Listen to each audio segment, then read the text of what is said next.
Por várias vezes a gente vê na Bíblia, na história, desde a criação do homem, quando o homem se rebelou contra Deus, Deus manifestando a sua justiça, a sua ira. E sabemos que quando o homem rompeu com Deus o pacto de viver em comunhão, preferindo o pecado e desobedecer, Deus teve que revelar sua justiça. Deus, por ser um Deus santo, perfeito, nada se pode mudar. E uma das qualidades que nós sabemos sobre Deus é a sua justiça, imutável, perfeita. E é forte demais a gente falar sobre ira, a ira de Deus. E a gente vê na terra, irmãos, que depois que o pecado entrou no mundo, o pecado foi se multiplicando. Muito. O pecado, ele tem o poder de ir aumentando o grau. E a gente vê alguns, como se a gente pudesse fazer uma estatística na Bíblia, dos momentos em que Deus teve que derramar a sua justiça, a sua ira. E o primeiro deles, a gente vê que depois lá, os descendentes de Caim, a coisa foi ficando feia mesmo. Cada um foi ficando ruim com o outro. Né? A gente vê uma história lá que, eu matei um porque pisou no meu pé. Na Bíblia. E aí, de repente, Deus viu que o negócio estava tão feio e disse, que coisa, por que eu fiz esse homem? Ele não tem desejo de me buscar, de me amar, nada disso. Então Deus olhou na terra e viu lá Noé, e Deus disse assim, Noé, você vai pregar esse povo, quem se arrepender, você vai construir uma arca, porque eu vou fazer uma coisa que nunca aconteceu, eu vou derramar água, porque a minha ira, ela tem que ser derramada. Tem que acontecer isso. E esse foi o primeiro, vamos dizer assim, podemos chamar de pico, né? Mais alto, da maldade crescendo, e Deus disse, basta, e Deus derramou a sua ira, e somente Noé e sua família se salvaram. E aí continua a história. Depois desse primeiro pico, a gente vê que, nesse texto que a gente estamos lendo, a maldade se multiplicou e foi aumentando, num grau muito mais elevado do que da época do dilúvio. A depravação sexual era tão grande. Sodoma e Gomorra eram cidades grandes, eram 5, pelo menos, ali. E essas 5 cidades, irmãos, era uma coisa assim, inacreditável. O pecado já era cultura normal e natural acontecer. Coisas absurdas acontecerem. O que se fazia ali dentro. Coisas que a gente não pode nem imaginar e talvez nem falar. Coisas terríveis. E Deus disse assim, a minha justiça e a minha ira tem que ser derramada mais uma vez. E Deus, então, tem esse diálogo com Abraão. E aí, a gente viu que só apenas Ló se salvou com a sua família, mas nem a mulher resistiu, olhou para trás, os irmãos sabem da história. E mais na frente, a gente vê outro grande pico do derramar da ira de Deus, que foi sobre Babilônia. Babilônia, no livro de Apocalipse, é chamada das grandes abominações. A gente vê que naquele lugar, na Babilônia, a gente vê a história de Nabucodonosor, os grandes Césares. Por exemplo, Nabucodonosor, o que aconteceu com ele? Começou a idolatria, né? Começou o homem ser adorado e desejado. Foi a graduação muito maior. Então, se no dilúvio já estava terrível, passou-se muito pior para Sodoma e Gomorra e depois a Babilônia. E essa idolatria chegou até o céu, então Deus derramou mais uma vez a sua ira. E na Bíblia, por último, a gente vê Roma. Roma impiedosa, depravada, muito pior ainda, imoral, associada com, além da idolatria, né, eu estava vendo que no livro de história diz que a Roma foi o império que continua.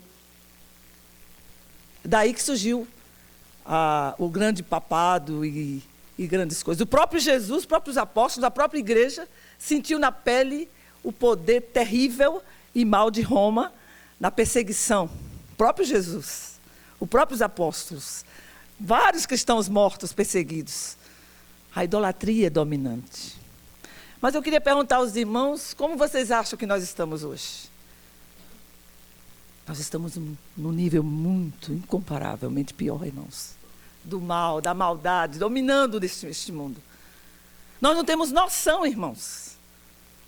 Nós vivemos em uma área, irmãos, de beleza natural, das mais fantásticas. Mas onde a maldade é terrível. Os povos indígenas vivem em uma cultura em que o diabo já os domina completamente. Estamos falando onde nós estamos. Nós poderíamos falar aqui de vários lugares no mundo, ou aqui, onde vocês estão morando, onde vocês veem que o mal tem crescido assustadoramente.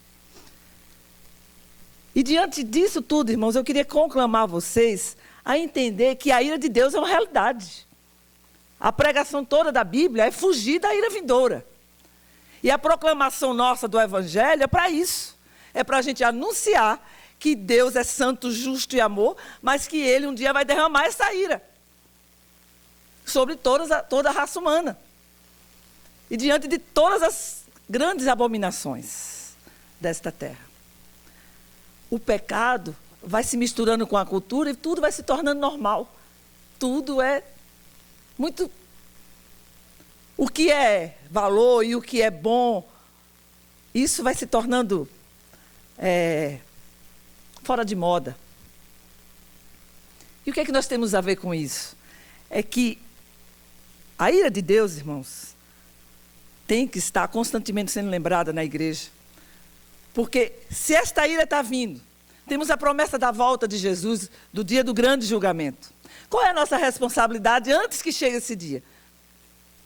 Ele diz que não demora, é porque Ele quer que muitos se arrependam. Não é diferente como nos dias de Noé e como foi diante do texto que nós acabamos de ler. Na realidade, este é o papel da igreja. Viver de tal forma de que as pessoas saibam que existe uma esperança.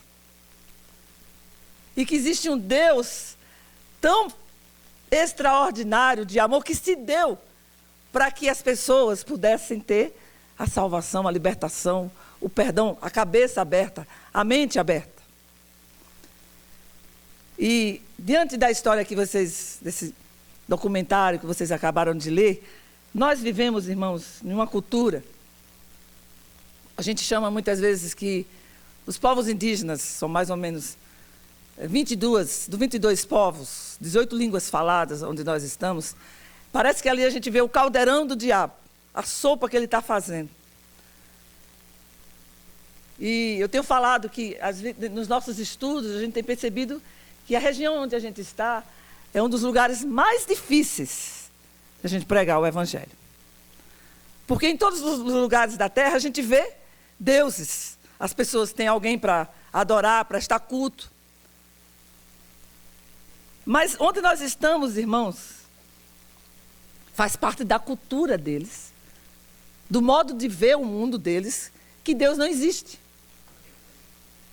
Uma mulher idosa estava em viagem com um dos nossos missionários, e ela estava triste ali na voadeira, que é o barco que a gente viaja, e o missionário perguntou: por que você está triste? Eu estou com medo de vir aqui para São Gabriel, muito medo. Vive muito isolado lá na aldeia, então ele falou assim: não tenha medo, Deus vai ajudar para ti. Aí ela levantou e disse assim: não existe Deus. Deus não existe. Mas não é porque ela estava dizendo, olha, é porque eu não conheço, ou é porque eu não acredito. Não é isso. É que dentro da matriz deles, dentro do universo, Deus nunca existiu. Compreende, irmãos? Não existe Deus. Eles creem que existe uma força que eles podem manipular, que ela pode ser tanto boa como mal. Eles olham para a natureza, por exemplo, a gente vê na Bíblia que a natureza, ela revela Deus. Não é verdade? Mas para os povos indígenas lá, a natureza faz parte dessa manipulação. Por exemplo, eles olham o arco-íris, e o arco-íris, para eles, irmãos, é um ser espiritual que pode roubar o espírito das crianças. Se eles passam no rio e vêem uma pedra, aquela pedra ali, foi dali que surgiu o espírito tal que ele pode roubar a nossa caça. Tudo que eles veem na natureza não transmite, a natureza não transmite. Olha, tem alguém que se importa com a gente. Eles não pensam assim. Eles apenas pensam que tem que manipular essa natureza, essa força que se chama mana, e que é eles que têm que manipular para sobreviver, para ter comida, para que não tenha doença, para que o mal não chegue nas suas vidas. E eles têm medo terrível dessas forças ruins, os maus espíritos que os atormentam. Então eles precisam viver constantemente de benzimento, manipulando. Então na mente deles não existe Deus, mas eles próprios são seus senhores. Cada um é seu senhor. Ele manda em si. A criança pode ter 5, 6 anos, ela já tem o poder de tomar decisão, de querer e de não querer. Como nós podemos, em um mundo desse, irmãos, revelar o poder de Jesus? A igreja precisa saber dos grandes desafios que nós temos, que vocês estão orando, assumindo como é o nosso desafio. Vamos orar. Nós vemos todo dia mortes, irmãos, das mais terríveis em São Gabriel. O pecado domina como algo normal, faz parte da cultura. Briga, a prostituição, as meninas de 10 anos. Nós já vemos cenas terríveis, irmãos. Da pedofilia.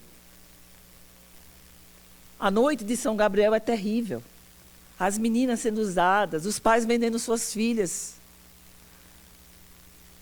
por uma cesta básica, por qualquer coisa. Um dia nós estávamos indo à igreja e nós estávamos dirigindo. E no meio de uma ladeira, assim, a gente viu uma jovem cambaleando. Ela devia ter uns 11, 12 anos. Suja, rasgada, cambaleando, bêbada. E isso é a realidade, a totalidade delas. E o mundo que a gente vive é mau e terrível, irmãos. E o que nós devemos fazer como igreja, irmãos? Como a gente pode se importar? Eu acredito, irmãos, que o nosso desafio, que deve animar a nossa alma diante de um Deus santo e justo, e que vai julgar e que vai derramar um dia a sua ira sobre esse mundo, é da urgência que nós temos de pregar o Evangelho. De sentir dores, como Paulo dizia, de parto, para que vidas possam ser alcançadas enquanto é tempo.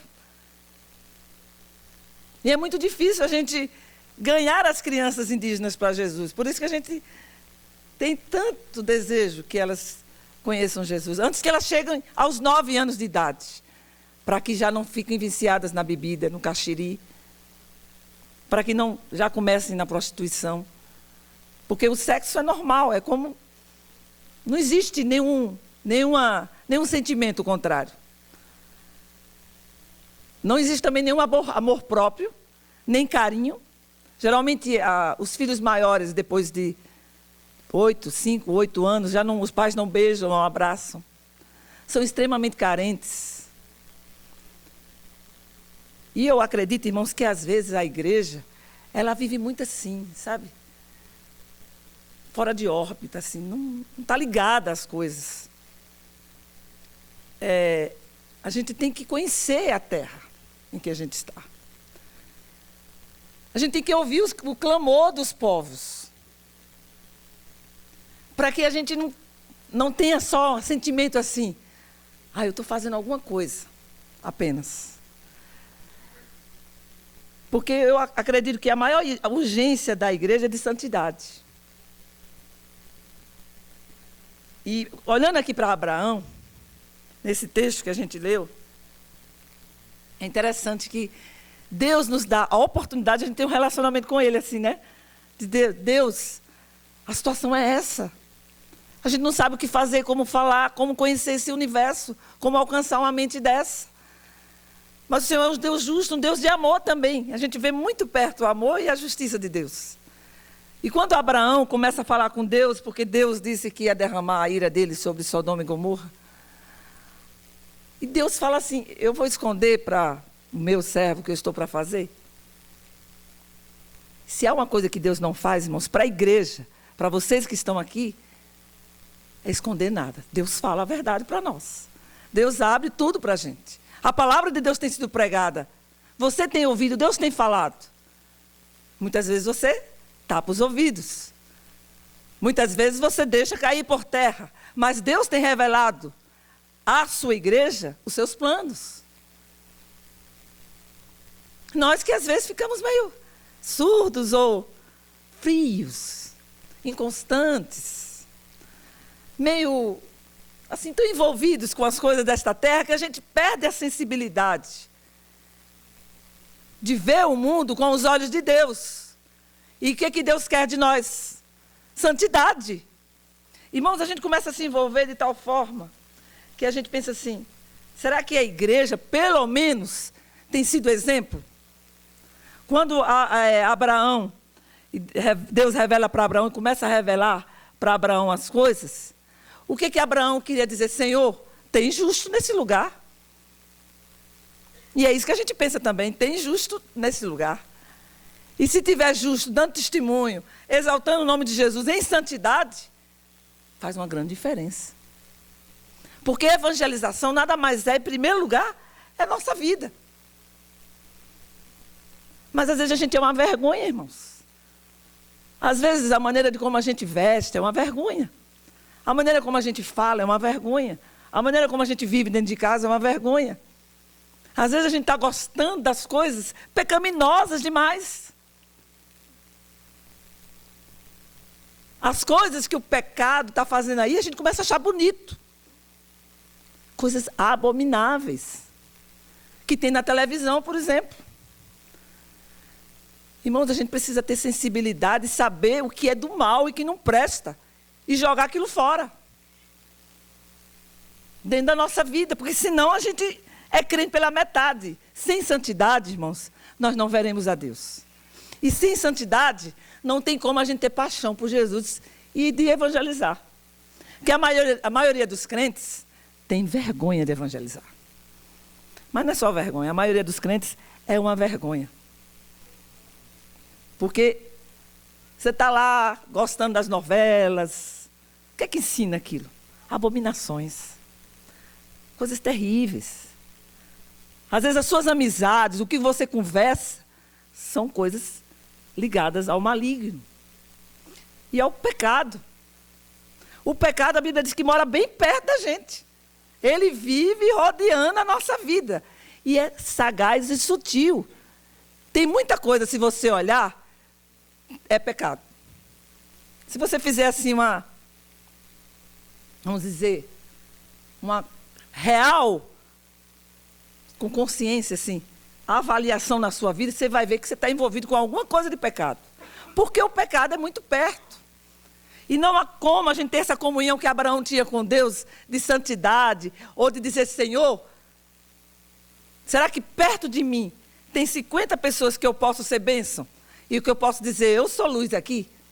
Você pode dizer isso, irmãos? Quantas pessoas você conhece? No meio delas, você é responsável para dizer, eu estou sendo luz. Se depender de mim, esse povo vai ver a luz de Jesus. Santidade, comportamento, maneira de falar, de ser, de agir. Não é você ser um extra pessoa diferente, é você ser você mesmo, na santidade de Deus. E evangelismo é santidade, irmãos. Não tem como a gente separar. Porque o nosso papel é esse. Enquanto Jesus volta, a gente toma a ceia. E o que é que diz lá na ceia? O que é que diz na ceia? Você tem que anunciar a morte do Senhor até que Ele venha. A gente toma a ceia com a responsabilidade. Eu tenho que anunciar. De alguma maneira eu tenho que anunciar. E a outra coisa que eu pensei nesse texto, irmãos, quando Deus fala com Abraão, é que a igreja tem que orar mais. A maldade é tão grande, irmãos, tem crescido tanto. E eu acho que quanto menos a igreja ora, mais a maldade aumenta. Irmãos, os anos que a gente tem vivido em São Gabriel da Cachoeira são os anos pesados. A gente sente muito peso espiritual. A batalha espiritual é muito grande. Os povos passam por muita opressão. E os missionários que estão nos campos, eles são extremamente oprimidos pelo mal. Vocês também são. Quando estão pregando, quando estão querendo ser bênção. A gente precisa orar mais, irmãos. Mas não só aqui na igreja. Infelizmente, o culto de oração não tem aquela paixão, né, no coração da gente. Mas a gente precisa orar mais. A gente precisa orar mais, porque é a oração que faz a gente ter essa ligação com Deus. E de saber as coisas mais de Deus. E de dizer, Deus, como é que o Senhor vai me usar? Como é que eu vou alcançar? Como é que eu vou falar? Eu não sei falar. A gente não sabe mesmo, irmãos. Não sabemos. Passou-se mais de 9 anos para compreender a cultura daquele lugar, para a gente poder dizer, agora eu estou entendendo como é que eu vou pregar o evangelho para esse indígena. Porque eu tenho que entender como é que ele pensa. E para entender como ele pensa, eu aí posso agora aplicar o evangelho na vida dele. E dizer que ele não nasceu, não foi ver lá da cobra, a grande cobra que foi trazendo e soltando lá no rio. E dizer principalmente que há um Deus que tira o medo e que traz esperança. Porque eles não têm esperança. Não tem céu, não tem esperança. Não tem depois. Morreu, acabou. Ele pode virar um peixe, ele pode virar uma cutia. Só isso. E esse é o mundo que a gente tem aqui dentro do Brasil. A igreja precisa orar mais, irmãos. Orar mais pelos missionários. Orar mais pela evangelização. Para você ser mais uma pessoa corajosa, destemida. Para com esse negócio de ter medo de falar de Jesus, irmãos. De não falar de Jesus. Falar de Jesus é a coisa mais simples que tem. É a coisa mais simples que tem. O evangelho é muito simples. E não se concebe um crente que não fala de Jesus. Não existe isso. Você é crente? Sou. Você fala de Jesus? Às vezes, né? Quando eu tenho uma oportunidade. Oportunidade a gente tem toda hora, irmãos. Oportunidade tem toda hora. Todo momento a gente tem oportunidade. Peça a Deus sabedoria. Basta você falar da sua própria vida, do seu próprio testemunho para alguém. Basta a gente amar alguém, tratar bem. Não é? A gente revela Jesus. Irmãos, a igreja, eu queria que vocês lessem aqui, para a gente perceber uma coisa.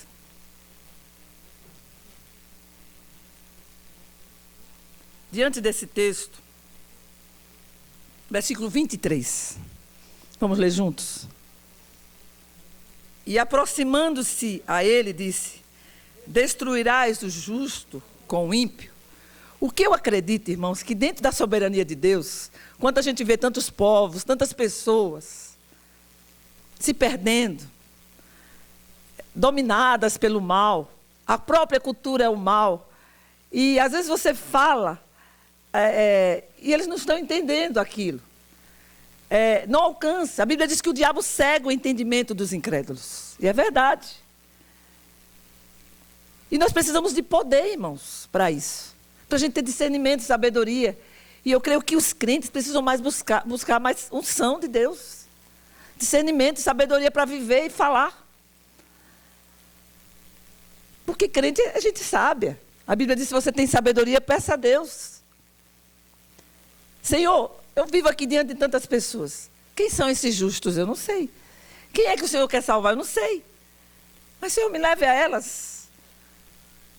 Me leve a essas pessoas, Senhor. Dá-me essa sensibilidade. A igreja precisa ter sensibilidade, compaixão, chorar mais pelas pessoas. Geralmente a gente chora muito por nós, pede muito por nós. Se você analisar a sua oração, é muito mais nós, família, eu, tal. A gente ora muito pelos outros, até pelos desconhecidos. Vocês precisam orar, irmãos, pelos povos, não só indígenas, mas da terra. Para que Deus mostre para nós, Senhor, dentro da tua soberania, traz os teus filhos aqui, para que eles sofram menos, para que eles sejam menos oprimidos. Um dia nós estávamos conversando com a nossa liderança, e a gente estava conversando assim, que no universo ali que a gente trabalha, não existe possessão demoníaca. Existe, a gente não presencia isso. E a gente chegou à conclusão é que o nível do mal na vida deles é tão alto que não precisa mais disso.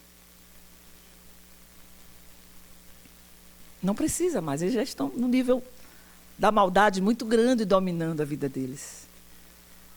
E nós passaremos a noite aqui só para contar as coisas terríveis que acontecem. E nós temos que nos sensibilizar, irmãos, com a opressão do mal na vida das pessoas.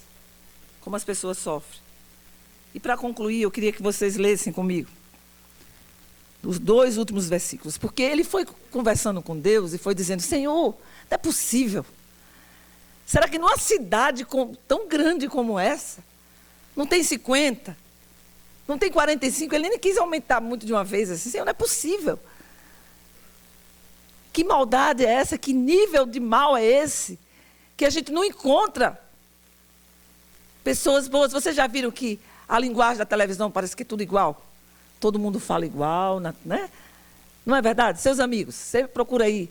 As pessoas falam muito igual, tudo é igual. Ninguém questiona muita coisa, não é? As coisas vão ficando natural. E quando a gente viu aqui Abraão falando, Deus, não é possível que não tenha justo nesse lugar. E aí eu queria que você lesse comigo. No versículo 30. Insistiu.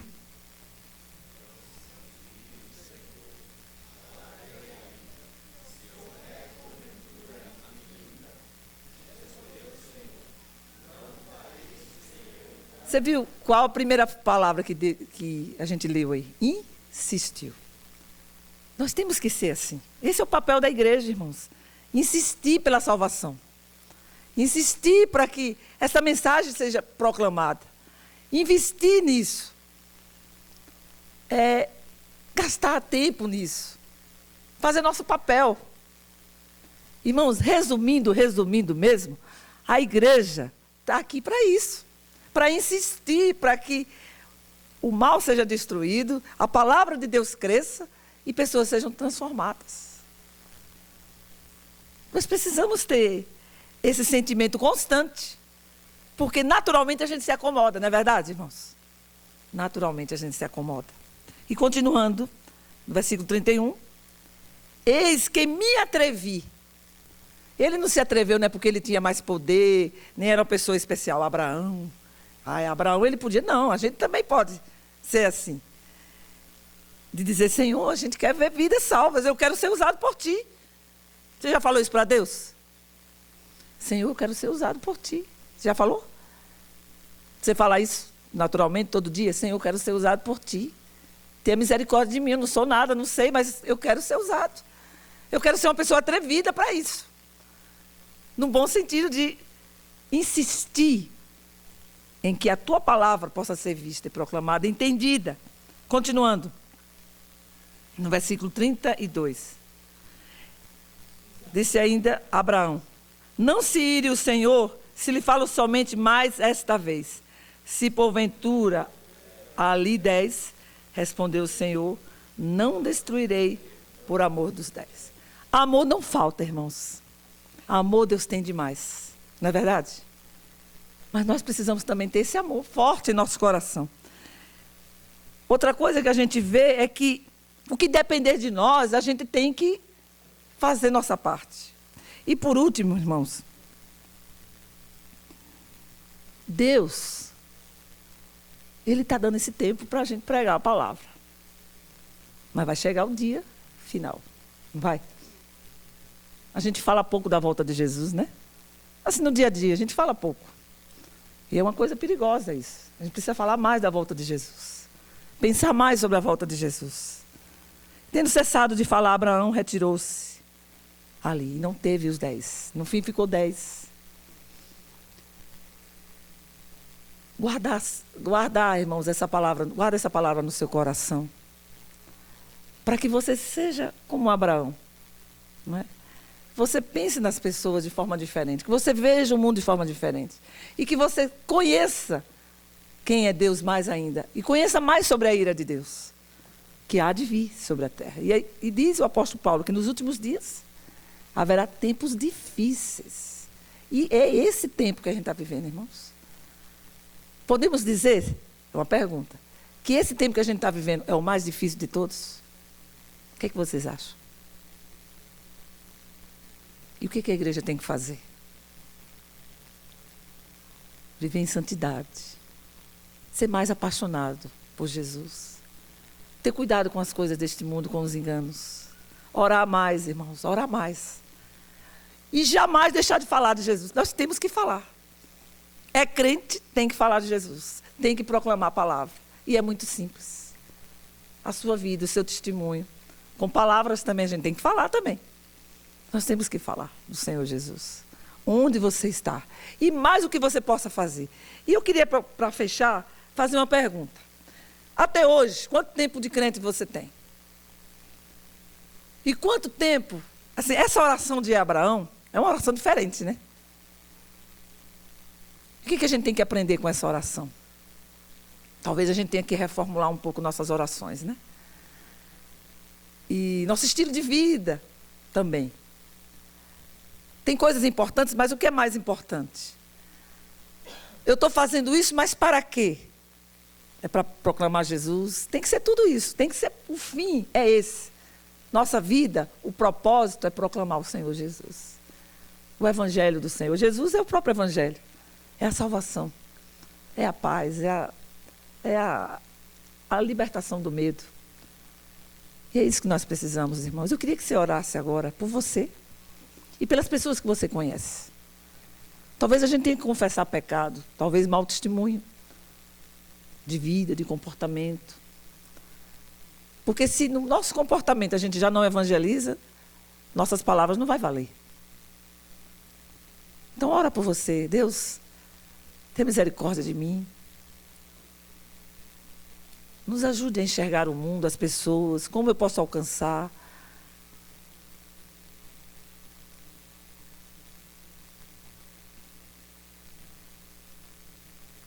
Quem sabe você pode pedir perdão a Jesus porque você não tem falado do amor dele.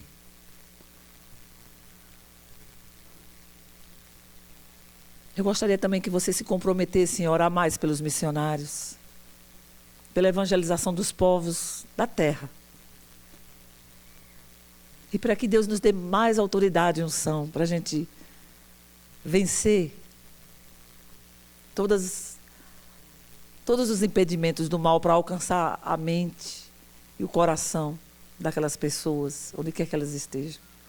Senhor, nós queremos te agradecer pela tua palavra e te louvar, ó Deus, porque o Senhor levantou esta igreja para se preocupar, para se importar com os povos da terra. Não só de perto, mas também de perto. Não só de mais distante, mas também distante. Mas de muito mais além, Senhor. Que esta igreja, Pai, seja mais apaixonada, mais santa. Que ore mais, que viva mais a tua palavra. Que se importe mais com as pessoas. Como acabamos de ver naquele filme, com os curumins, com as crianças. Que a gente possa revelar mais o amor do Senhor, se importar mais com as pessoas. Nos ajude e tenha misericórdia de nós, da tua igreja, Senhor. Santifica a tua igreja. Que a nossa boca seja ungida do Senhor, para a gente poder ter palavras para falar do Senhor Jesus. Para não se envergonhar do Evangelho, que é o poder de Deus. Para a salvação de todo o que crê. Que Deus nos abençoe, em nome de Jesus. Amém.